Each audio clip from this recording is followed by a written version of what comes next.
Hi guys, this is Mike and this will be a shootout between 7 different Telecaster guitars ranging between, approximately $100 going up all the way to more than 1,000 US dollars. And yeah, we've got a lot to talk about today. This will be a longer video, guys, so please take the beverage of your choice, sit down in your favorite comfy chair, put your feet up and relax. And we'll start after this.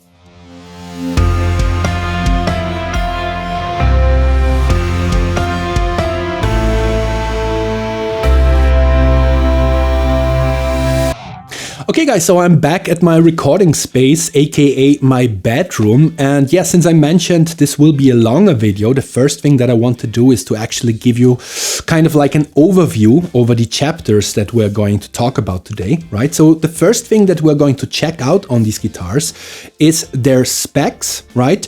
And by the way, there are categories here that I'm going to rate in a 5-star system and others that I'm not going to rate, right? Specs is one that I'm not going to rate. After the specs, we're talking about the build quality, how these guitars are put together and the craftsmanship that went into that. That's another category that I'm not going to rate and I'll tell you why in a minute. After that, I'm going to quickly tell you about the factory setup. How these guitars were put together in the factory basically, right? And how they are set up. Another category that I'm not going to rate. After that, there's a lunch break. No, there's the sound samples. We're going to listen to 3 sound samples. After that, I'm going to tell you my opinion on the sound, right? The sound that these guitars produce. That's actually the first category that I'm going to rate. Then I'm going to talk about playability. So how these guitars feel when you actually play them. Are they easy to play? Are they difficult to play? And all that stuff, right? And the last chapter that I'm going to rate is price value. Basically, that incorporates a little bit of everything, right? That incorporates definitely the specs, how they are put together, the build quality, how they sound, how they play. Basically, the price value proposition of these guitars, or how much bang you get for your bucks, right? So that's an important one. And after that, I'm going to calculate the overall score, the overall rating of these guitars. And the last chapter will be my personal opinion about these guitars. Because, just because something is great on paper and maybe has a high score, doesn't mean that I have to like it necessarily, right? So that's the plan for today, and that was the intro. You made it. First chapter done. Now let's go to the second part, the specs, and let's start with the cheapest guitar, the Harley Benton TE20. As you can see, at 88 euros or 88 US dollars, this is actually the cheapest guitar. And price-wise, as you can see in this first row, we are going up all the way to 1,730 bucks, as is the case on the Fender Jason Isbell Tele. By the way, about these prices, I gathered those from Thomann.de and Sweetwater.com in July of 2025. If the prices have changed whenever you're watching this, I am sorry, but since I'm not Nostradamus, there's really nothing I could have done about that. Okay, continuing, the countries of production are China, Indonesia and Mexico. In the case of the Harley Benton T20, there was no info on neither the guitar or the packaging in which country it was produced. I'm still guessing this guitar was made in China, but of course I don't know for certain. Then I wrote down the technical specs of these guitars, starting from the top, the headstock basically, and going down to the guitar body. As you can see, we have different kinds of tuners amassed here, different amounts of string trees. The maximum is 2, but then the Sire T3 doesn't have a single string tree. Then we have infos about the nut, so the width, the material and the color of the nut, and then everything you need to know about the necks of these guitars. Continuing down, we arrive at the bodies. We of course have the body material, the color or top, if the surface is glossy or not, if it has a binding, if it has a belly cut, the depth of these bodies, which I measured myself at their highest points, then what kind of pickguard we have, where the neck pickup is mounted on, what pickups we actually do have on these guitars, and then the bridge. As you can see, I wrote down 3 different things here: vintage, modern and half, and let me quickly explain what I mean by that. So on the left here we see a vintage bridge, aka an ashtray bridge. As you can see, it has borders on the top and the bottom, and in the case of this guitar we have 3 brass saddles. In the middle is a modern bridge, which means it has no borders at the top and bottom, and in this case we are looking at 6 steel saddles, definitely a more modern design. And on the right we have what I called half, which basically only the Fender Jason Isbell Tele has, which I think is a unique design, as this bridge does have borders, but they are basically half as tall as that of a vintage bridge. Right, so let's go back to our chart. We are almost done. The 2 remaining rows or lines are what I called the construction of the bridge, which basically means if the strings are top loaded or if we have a string through body design. Please note that in all cases but one, it's either or, right? So for example, the HARLEY BENTON T20 is a top loader and string through body is not possible out of the box because the holes in the body where the strings could go through don't exist, right? Of course you could mod this guitar and drill the holes yourself, but this chart is about how they are out of the box, right? On the Squier Affinity on the other side, top loading is not possible because the bridge doesn't have holes on its back for the strings, right? And basically this either or is true for all guitars here except for the HARLEY BENTON T70 that has a string through body design from the get-go, but would also allow you to top load because the bridge actually has the holes that are needed for that, right? Okay, and the next line informs us about the total weight. I did weigh all of these guitars myself, and yeah, even here, as you can see, we do have differences.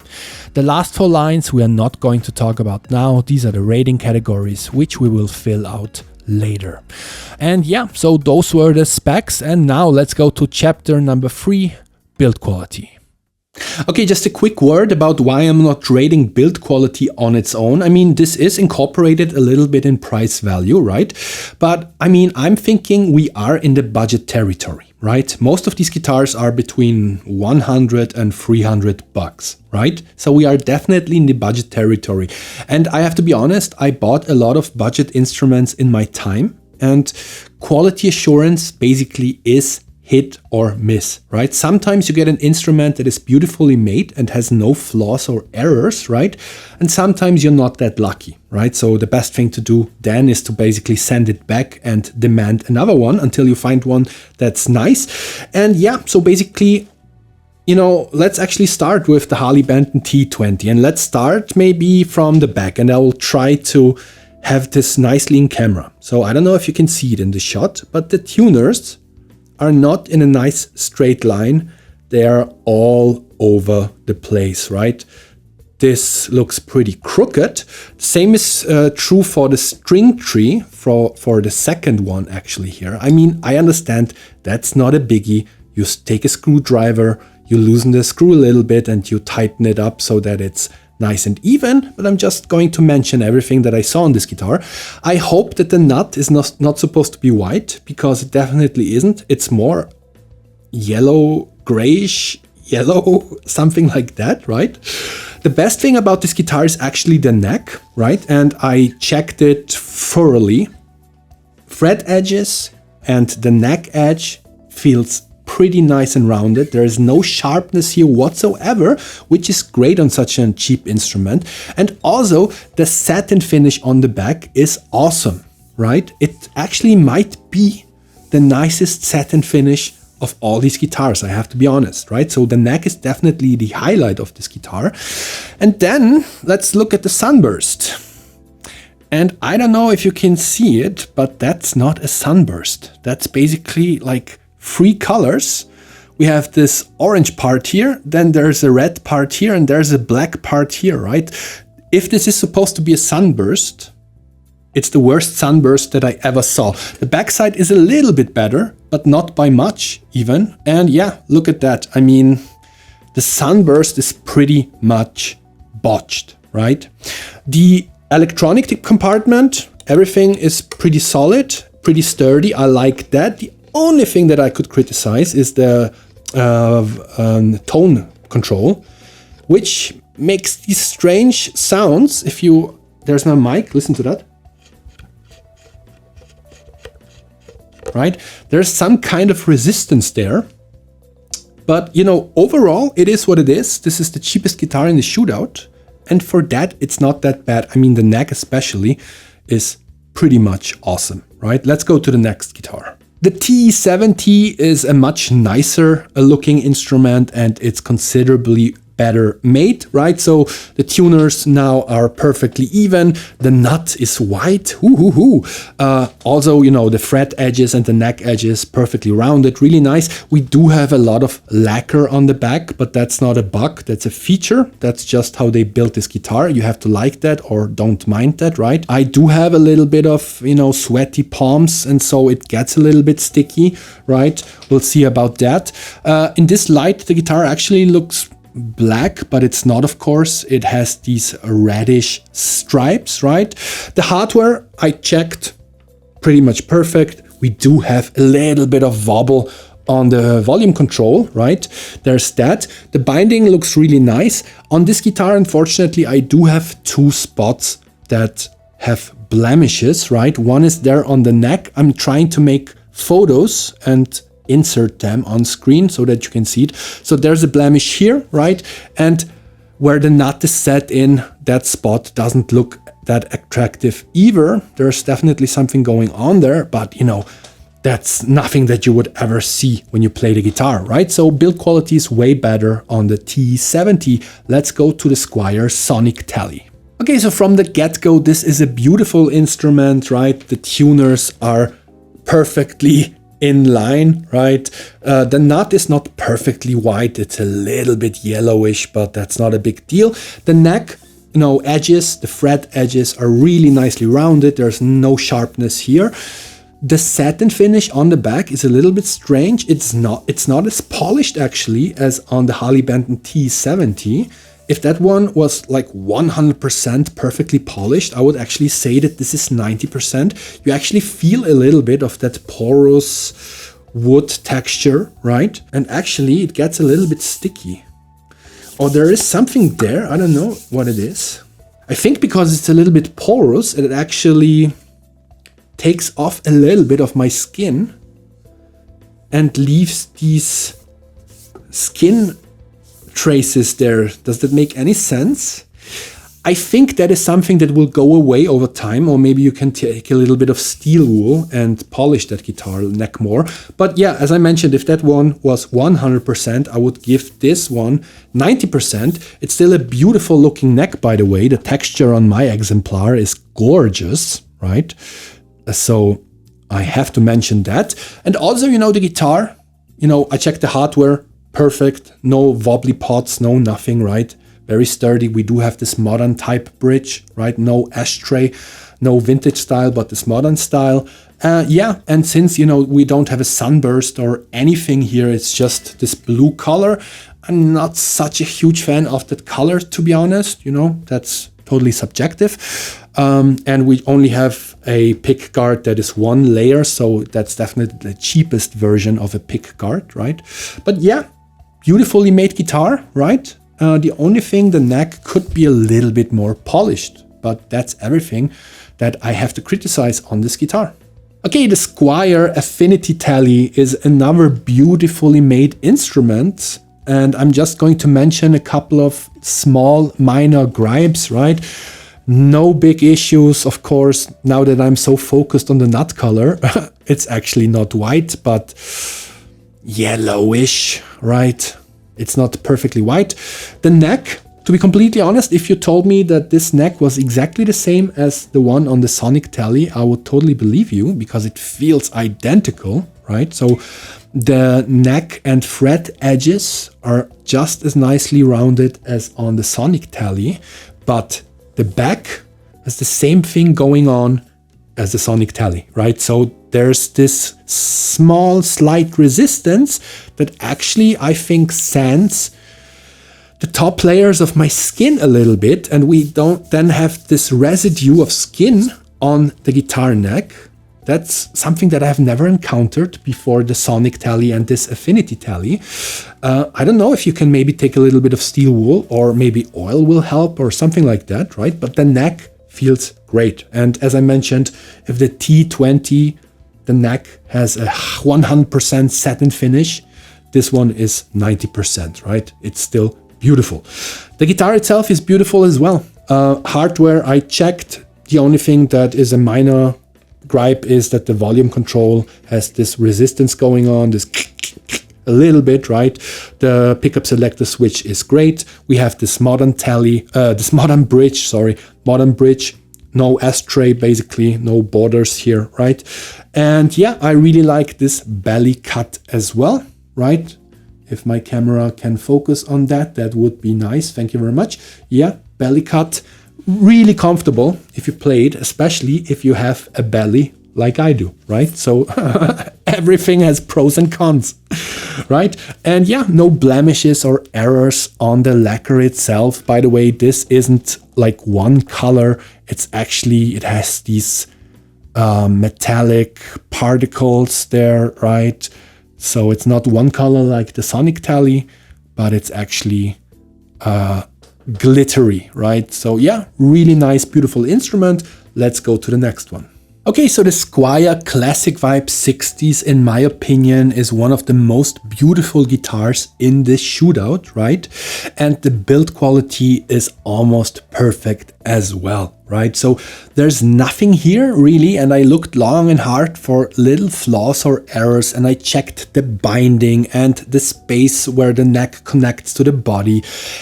There's nothing here that I could criticize, right? The only thing that I'm going to mention now, and we'll talk about that later in the playability category, is actually, you know, we have this really thick layer of lacquer on the back, right?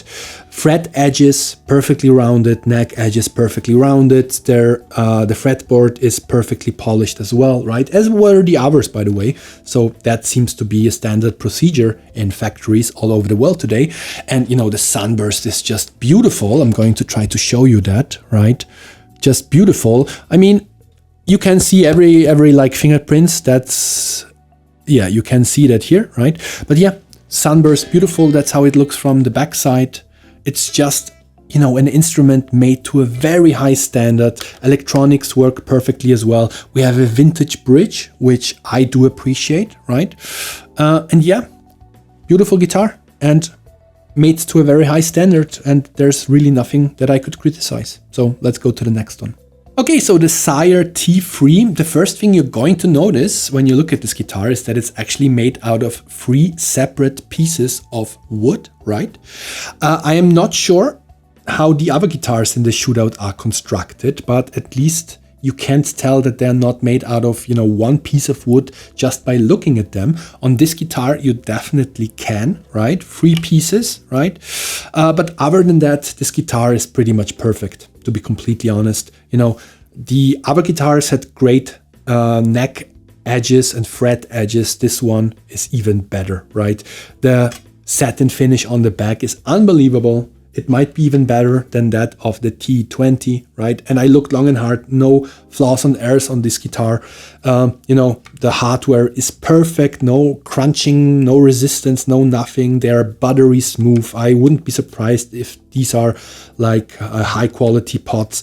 Yeah, pickup selector switch, you know, perfect. Yeah, just a guitar built to a very high standard. And actually it feels better than the price would make you believe, right? But let's go to the last one, the Fender Jason Isbell Tele.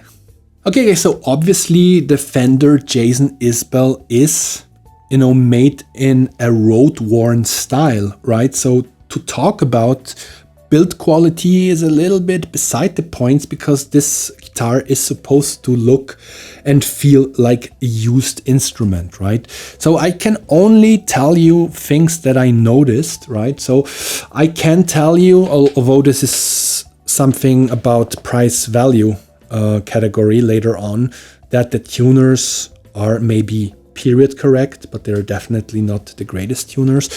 The finish on the back of this guitar is actually pretty strange. It is not a satin finish and it's also not lacquered. This whole guitar has nitro on it, right? And it seems to me that they actually lacquered the neck and then they polished it off a little bit, right? To make it seem like a used guitar. But actually, This is like not the best of both worlds. This is a little bit like the worst of both worlds because it's still pretty sticky, right? But we'll talk about playability later. You know, the electronics and all that stuff work as advertised, work great, right? We also do have a little bit of rust on this guitar, right? Which of course is supposed to be like that. If you look at these string holes here, the string through body holes, right? You can see that there's a little bit of rust, and there's even a little bit of very attractive rust, I have to say, on the Fender patented writing on the bridge, right? And yeah, you can see that they, you know, went to work on this guitar. We have like blemishes here. That's supposed to be like that, right? And yeah, all over the lacquer, there's like little blemishes. There's this spot here, right? Which is supposed to be, that's under the lacquer. That's pretty funny. It's under the lacquer, right? Yeah. I mean, it's a beautiful looking instrument. I love the color. I love the binding. And yeah, it is made to a very high standard, right? I can't deny that, right? If you like road-to-own guitars, is up to you. I don't mind that in this case because it's a really beautiful looking instrument. And yeah, that was basically build quality on these guitars. Let's go to the next chapter. And the next chapter will be a quick one because now we're talking about factory setup. And let's again start with the T20, and I'm happy to tell you that the factory setup on this guitar was superb. Nice and low string action, no fret buzz whatsoever, and great intonation make me a very happy customer. The T70 is exactly the same, except that now we do have a little bit of fret buzz, but only on the low E string for some reason.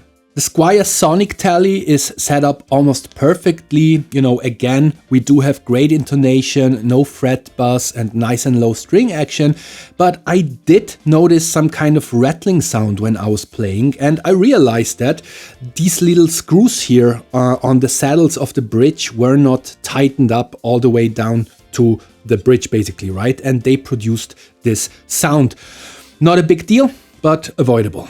On the Squier Affinity Tele, I think they overdid the whole low string action thing. You know, this guitar even has lower string action than all the other guitars before, but unfortunately we do have a little bit of fret buzz, fret noise on this guitar, especially on the low E string and the G string. The Squier Classic Vibe 60s has higher and therefore healthier string action, and it's set up beautifully with no fret buzz and perfect intonation. The Sire T3, and guys, I realize I'm starting to sound like a broken record here, it's set up just as nicely as the Classic Vibe 60s. Just perfect. And the Fender Jason Isbell Tele is another great example of, you know, a great factory setup with superb string action, no fret buzz, and great intonation. But now guys, let's actually listen to some sounds, right? And before we start with the sound samples, I quickly want to tell you about the volume differences on these guitars, right? I mean, it's logical that different guitars with different pickups will produce different outputs, different volumes, right? But I feel in this case, it is a little bit extreme, right? And to show you what I mean, basically the first sound sample, the neck pickup sound sample, will have two halves, right? So in the first half, I will actually leave the volume differences as they are, as they were recorded basically, so you can hear which of these guitars, which of these pickups produce a low volume or a high volume, right? And the rest of the sound samples will be leveled, so then we can focus on the sound differences themselves, right? Sounds really complicated, but it's really not. You will figure it out. And yeah, so without further ado, release the sound samples. Here we go. Engage.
Okay guys, welcome back, and I hope you like the sound samples. And if you've made it this far in the video, please like, subscribe and hit the notification bell.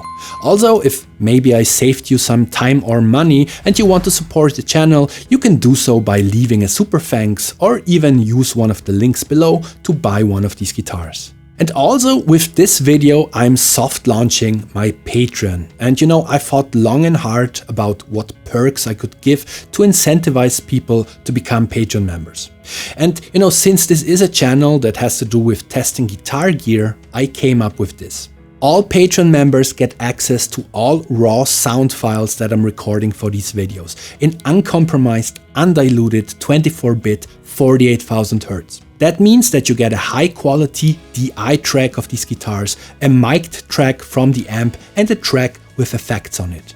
Also, you get the MIDI and the rendered files for the bass and the drums. So basically, you can set up your own project and make your own mix with your own amp or your own amp emulation and make a better, more educated buying decision. And as a special treat for this video, Patreon members get another free clean sound sample that I recorded on all guitars and all pickups. So for example, if for some reason you want to compare the neck pickup of the HARLEY BENTON TE70 to the middle position of the Sire T3 or even the bridge pickup of the Fender Isbell, you can do that if that's what your heart desires.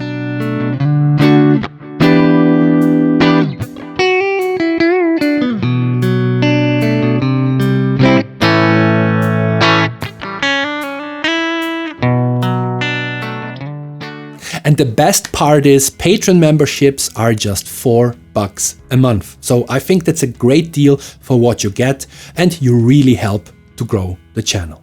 Okay, but now let's actually go to the first category that I'm going to rate, and that is sound. Okay, so let's speak about the HARLEY BENTON TE20. And I have my notes here. And I wrote down that the neck pickup is very soft and very dull sounding, right? And the bridge pickup is the complete opposite, very trebly and very punchy. And to be fair, that is that classic Tele setup, right?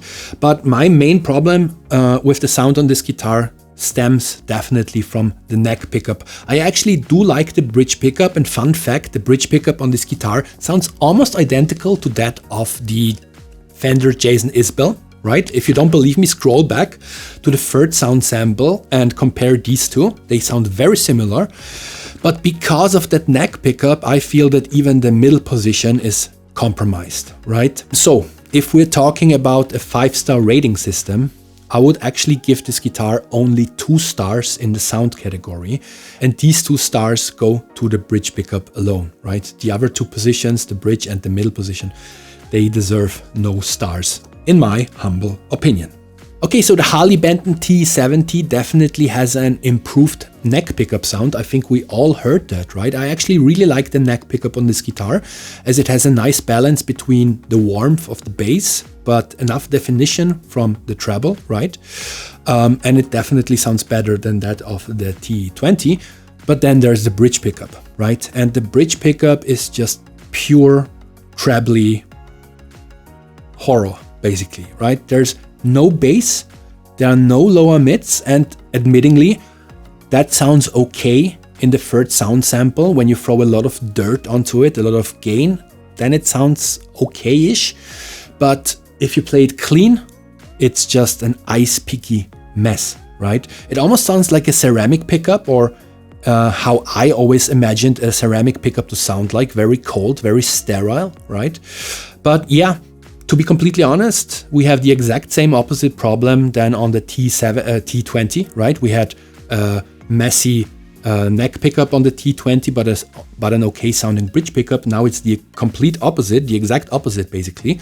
I still feel that the middle position sounds a little bit better on the T70, and so I'm rating this guitar in this category 3 stars. Okay, so on the Squier Sonic Tele, I just wrote down one word, and that is muddy, because to be completely honest, neither the neck nor the bridge pickup, in my opinion, have anything special going on. It's a totally dull, uninspiring, muddy sound that's nothing to write home about, right? And to be completely honest, I like it even less than the sound of the HARLEY BENTON T20. That one at least had a little bit of an, you know, organic quality to it, but the Sonic Tele doesn't even do that. So in this category, this guitar unfortunately only gets 1.5 stars. On the Squier Affinity Tele, I noticed that both pickups have the same thing going on, and that's a boost in the lower mids basically, which makes this guitar sound pretty unique, let's say, right? The neck pickup on this guitar has even less highs and more bass than that of the T20, if you can believe that, but at least the bridge pickup does sound quite nice. But even the bridge pickup has that nose, that boost of lower mid frequencies there, right? All in all, you know, I had a hard time rating this guitar, but I still feel it sounds on par with the T20, so let's give it the same rating, 2 stars. The Squier Classic Vibe 60s is actually the first guitar that comes close to what I imagine a Tele to sound like, right? It has a warm yet defined neck pickup that actually has highs, yay! A middle position that has that distinct quack to it, which I really appreciate, and a bridge pickup that actually sounds really cool, right? It has a lot of punch. It's not too trebly, not too ice-picky, but still sounds pretty good. And you know, my main criticism is actually that this guitar lacks a little bit of definition and note separation. It all sounds a little bit blurry if you scroll back and listen to it again, right? Having said that, it's still the best sound that we had up until now, and so after long consideration, I'm giving it 3.5 stars. Okay, so the Sire T3, as you heard in the first sample, first of all, it has the highest output out of all these guitars here, right? These pickups are unbelievably loud. But when it comes to the sound quality itself, I feel we are doing a step forward and one step back, right? So the neck pickup again has this overly warm, very undefined sound going on. The bridge pickup is a little bit better, but even here I feel that we heard better in this video. And you know, it's not a bad sound per se, it's just nothing to write home about really. Totally mediocre, nothing special, and I think 3 stars do reflect that. And last but not least, the Fender Jason Isbell. I mean, I did read that Mr. Isbell tried to create a Tele that was more, you know, Strat-like, I would say. And in that regard, he and Fender definitely succeeded, because this sounds almost nothing like a Tele, right? Especially the neck pickup has a lot of treble, almost no bass, not the typical warmth, right? And you know, I actually do like the middle position. It's very Strat-like, it's quacky, if you will. The bridge pickup, I feel, is a little bit compromised simply for the fact it's not a bad sound, right? And it sounds pretty precise, and it has color to it. The whole set has color. A certain color, I would say it's a bluesy color, a dark color, but the bridge pickup is not hot enough for me personally, right? Especially you could hear that on sample number 3, on the bridge, the distorted sample, you could hear the bridge pickup on this guitar was struggling a tiny little bit, right? But you know, all in all, this is actually a difficult one, right? On one side, I do appreciate that we have a lot of definition and clarity because of the enhanced high end, right? Especially the neck pickup. But on the other side, I feel maybe it's a little bit much, especially the neck pickup, right? Because this pickup sounds nothing like a Tele neck pickup is supposed to sound like, right? Having said all that, I still feel we do have a lot of clarity, we have character, we have note separation, and all 3 positions on this guitar are actually usable. And so that has to account for something. And that's why I'm rating this guitar in the sound category 4 stars, right? Not 5 stars, because I feel there are better pickup sets and better sounding Teles out there, right? But 4 stars it is, and it's definitely the best sounding guitar in the Shootout, right? Okay, so that was the sound category. Now let's actually talk about playability. And yeah, I have to tell you that fortunately all of these guitars are pretty great when it comes to how they feel and how they play, with small differences here and there, but all in all really great. And you know what? Let's start again with the TE20. right? So first of all, I realized that Thomann says that this is a modern C-shaped neck, but in actuality, it actually feels more like a D, right? Which is not a bad thing. You just have to realize that this is a thicker neck and it's definitely a handful, right? But then we also have this great satin finish on the back of the neck, which is never sticky, right? And you know, the fretboard is polished nicely and the whole guitar, you know, even when played dry, is very responsive, vibrates and feels very much alive, right? And it's just fun and easy to play if you don't mind it having a thicker neck, right? It actually is, in my opinion, the perfect Tele neck, and that means 5 stars. The T70 is a little bit different as the neck shape is a little bit thinner and therefore it feels more like a modern Strat neck, which isn't a bad thing. But what is definitely a bad thing is the heavy lacquer on the back, right? I don't know about you, but I will never get used to the feeling of so much lacquer on the back of a neck, and I will never get tired of a nice satin finish on the back of a neck, right? Also, you have to realize that this guitar is the heaviest guitar in the Shootout and it feels very massive, very heavy. You know, I would not see myself playing a live show with this thing. And you know, because of the weight and because of the heavy lacquer on the back, I'm rating this guitar 3.5 stars in this category.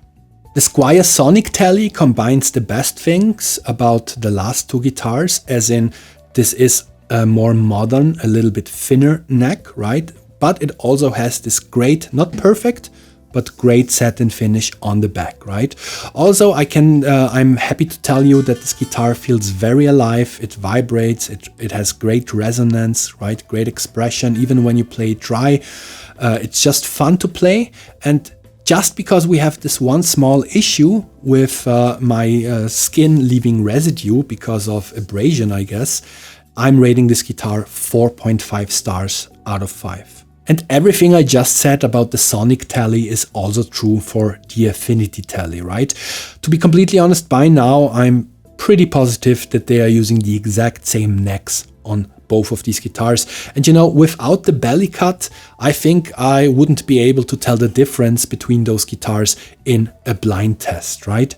Both of these guitars feel exactly the same. Both are exactly as much fun to play and as easy to play. And both of them, unfortunately, have this small, you know, abrasion issue going on the back of the neck. But I'm giving them the exact same rating in this category, 4.5 stars. Next up is the Squier Classic Vibe 60s, and this one feels very similar to the HARLEY BENTON TE70. We have a thin but heavily lacquered neck that feels very Strat-like, but then fortunately this guitar is way lighter than the TE70. Right? And it doesn't feel as stiff as that guitar. Also, I'm happy to inform you that, you know, it feels very expressive, it resonates, it vibrates, it feels very much alive, but unfortunately, and because of the heavy lacquer on the neck, I'm rating it 4 stars in this category. The Sire T3 feels very much like the HARLEY BENTON TE20, as in, you know, this has more meat, more mass on the neck. Even though technically it's still a C-shaped neck, we have a beautiful satin finish that never gets sticky. It feels very responsive and expressive. It's fun and easy to play, so I'm giving it 5 stars. And then we have the Fender Jason Isbell, and I mean, it's a great instrument to play, don't get me wrong, right?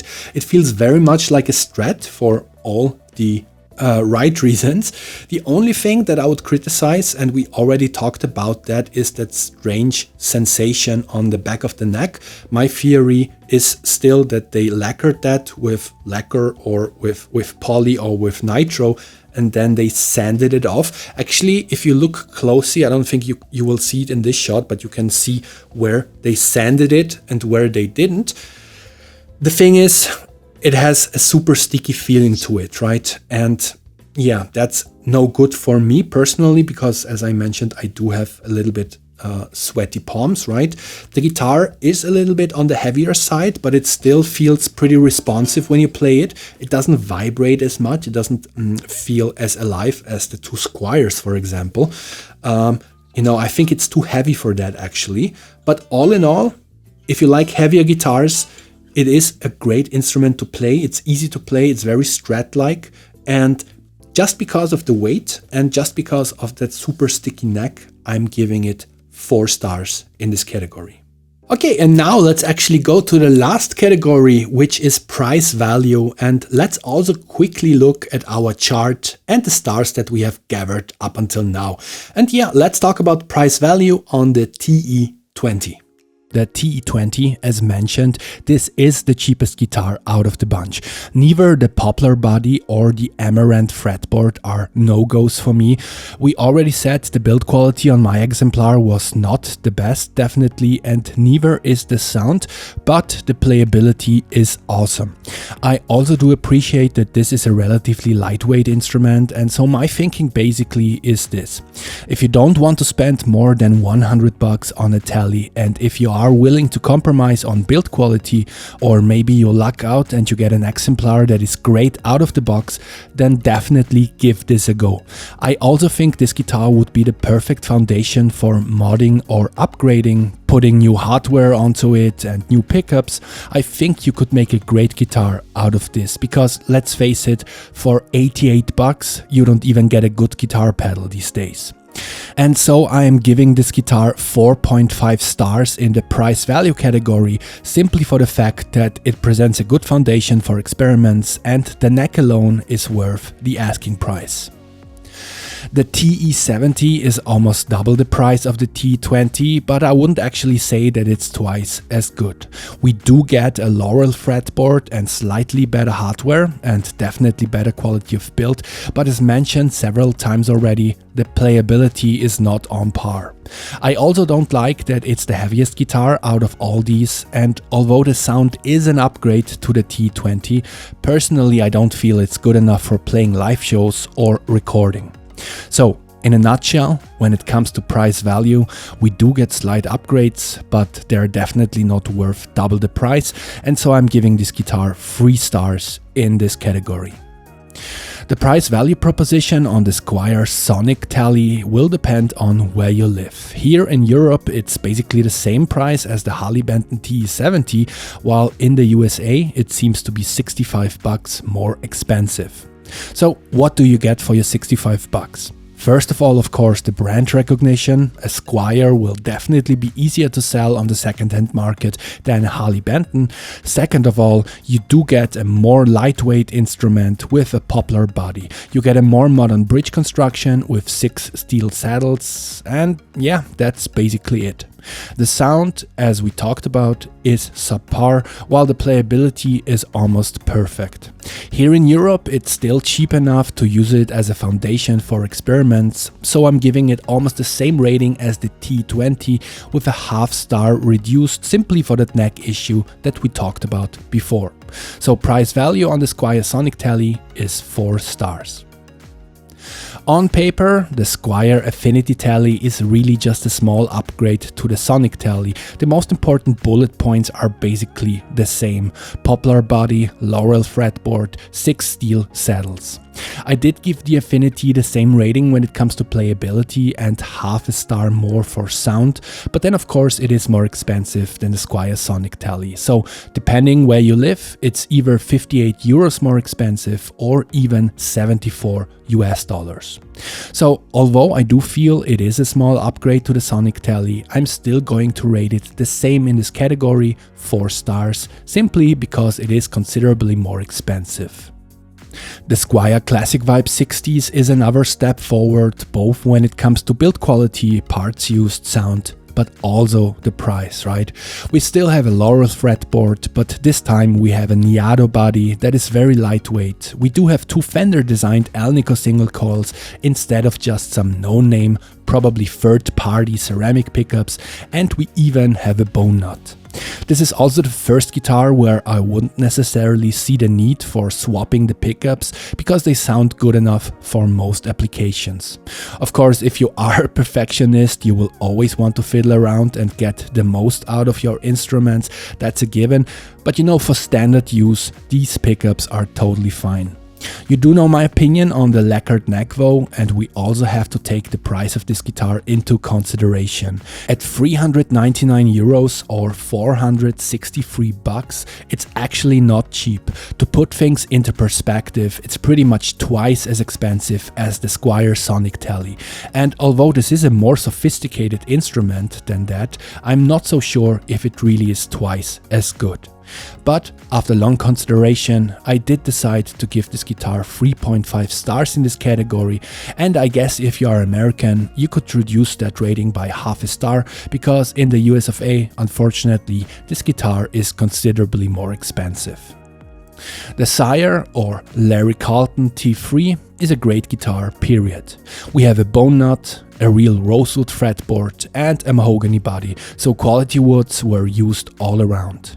The build quality is very good, as is the playability. The sound I was not so fond of, but you might actually like it. And yeah, since this is the price value category, we have to look at the price that this guitar goes for.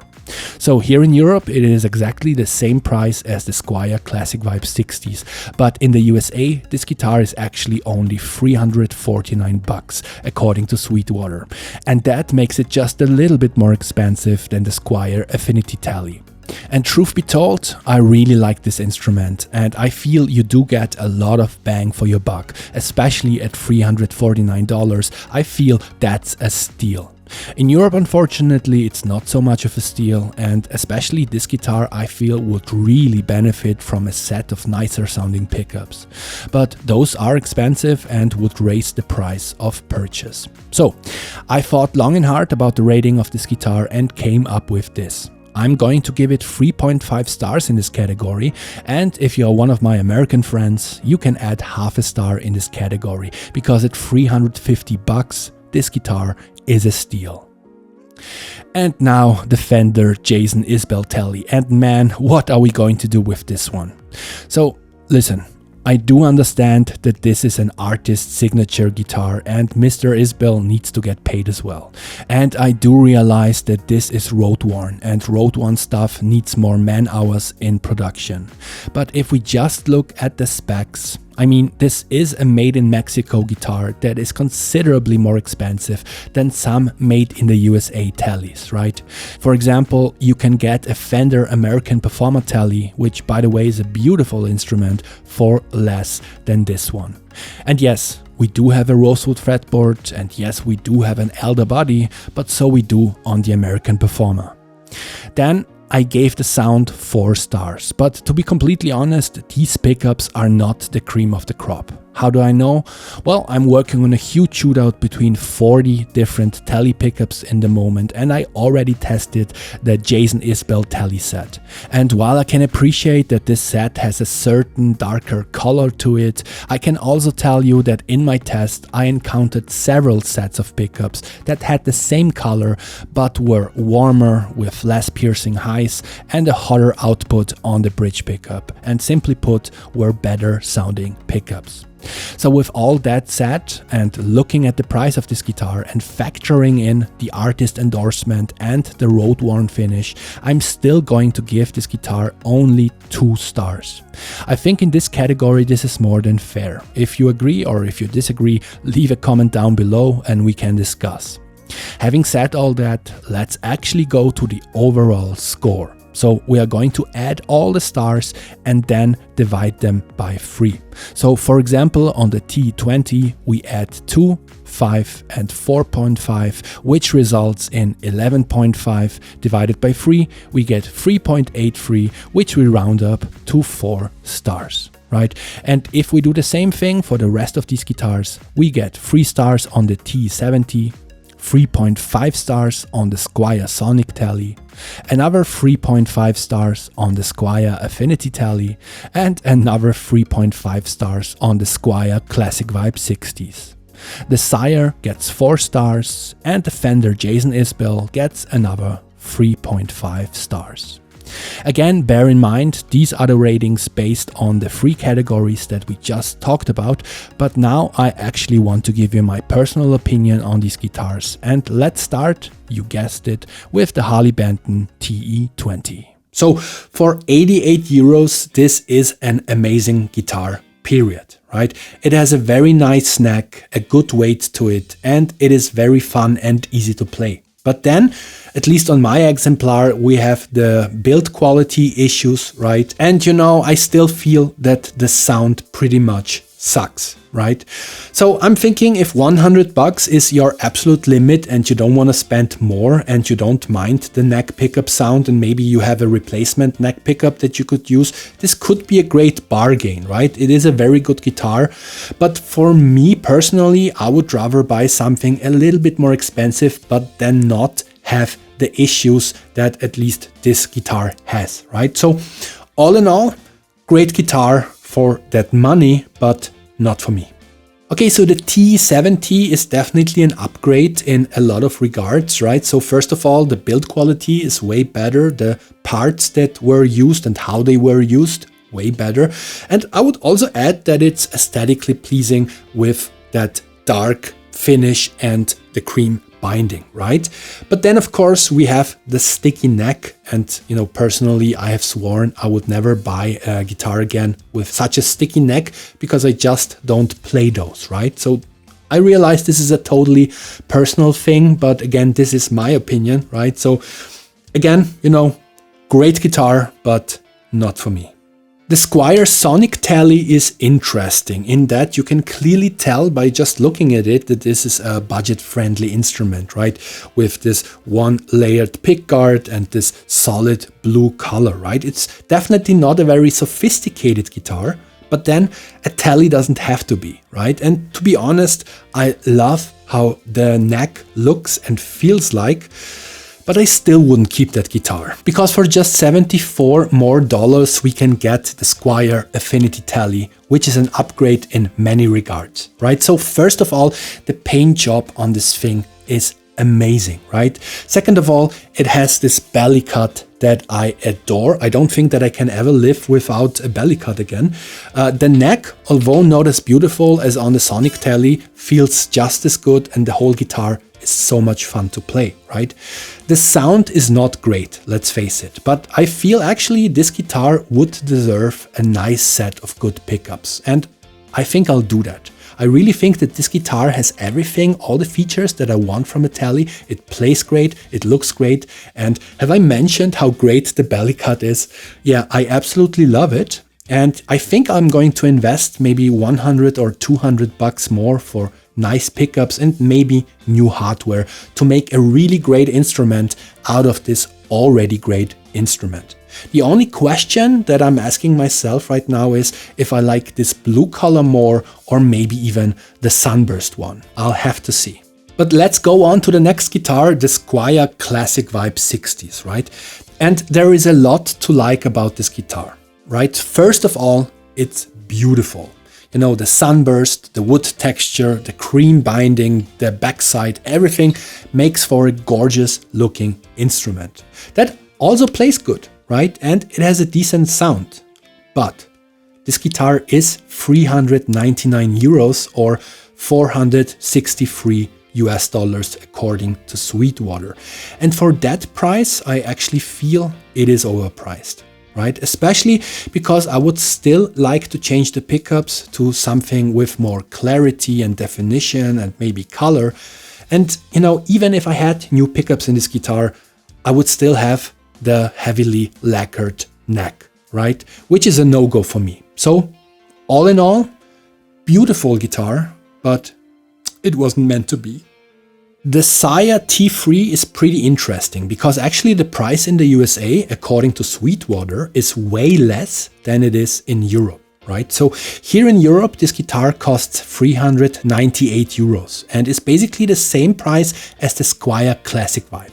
And, you know, we can compare those two guitars and I will say practically the same thing, right? It's a beautiful instrument, it plays great, it oozes quality, and this one even has a nice satin finish on the back of the neck, right?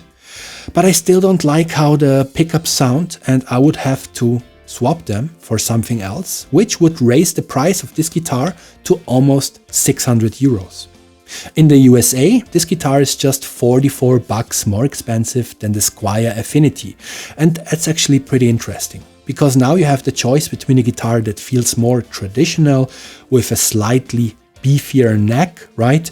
A bone nut, definitely better quality of build, and if you don't mind me saying, a nicer look to it, right? Or you go with the Squier, which is more modern, a thinner neck, a belly cut, and all that stuff, right? So that's actually a pretty interesting choice and a nice problem to have. For me, however, this guitar is too expensive and I'm not keeping it. And the last guitar is the Fender Jason Isbell, and this one breaks my heart a tiny little bit. Because, you know, I actually do like how this guitar looks and feels and plays, although it does smell a little bit funny, and I guess that's the nitro on there. But it's way too expensive, right? I mean, $1,700 US. If this was a USA made Tele, then maybe the price would be justified, but I'm not going to spend $1,700 US for a Mexican made Tele just because it looks nice and interesting and road worn, right? And yes, I do like the sound, but on one hand, you can actually buy these Jason Isbell Tele pickups for like 160 bucks.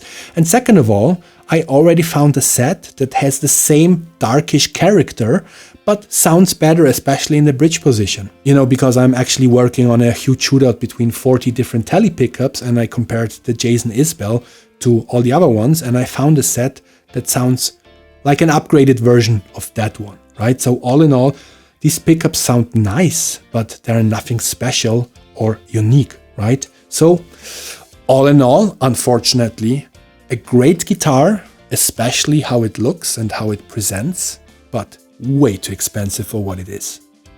And that was it, guys. I hope you liked this video. Again, if maybe I saved you some time or money, or maybe I helped you make a better buying decision, please like, subscribe, hit the notification bell, leave a super thanks, become a Patreon member, or use the links down below to buy one of these guitars, right?